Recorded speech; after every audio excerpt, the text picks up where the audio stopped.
ये कहानी उस समय की है जब देश में आज़ादी की लहर चल रही थी। हर जगह अंग्रेज़ों के खिलाफ आंदोलन हो रहे थे। छात्र, नौजवान और आम जनता आज़ादी की लड़ाई में शामिल होने लगे थे।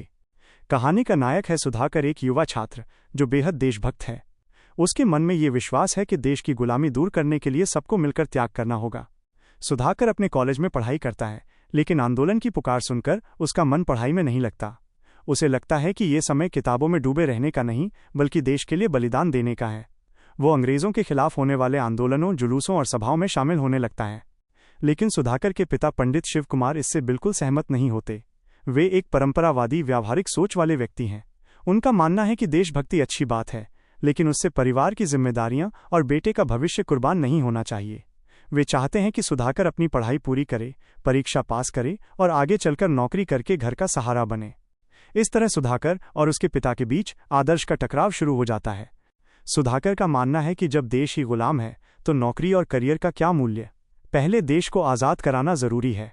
पिता का कहना है कि घर परिवार भी उतना ही बड़ा कर्तव्य है। अगर सब नौजवान आंदोलन में लग जाएंगे तो घर कौन चलाएगा।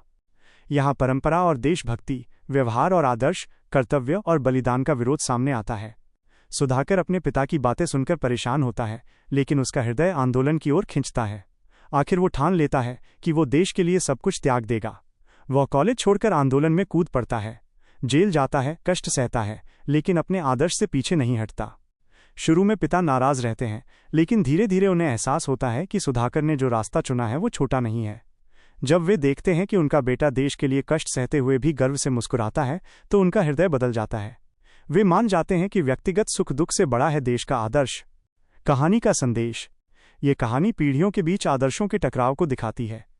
एक ओर है घर परिवार की जिम्मेदारी और व्यक्तिगत सुख, दूसरी ओर है देश का महान आदर्श।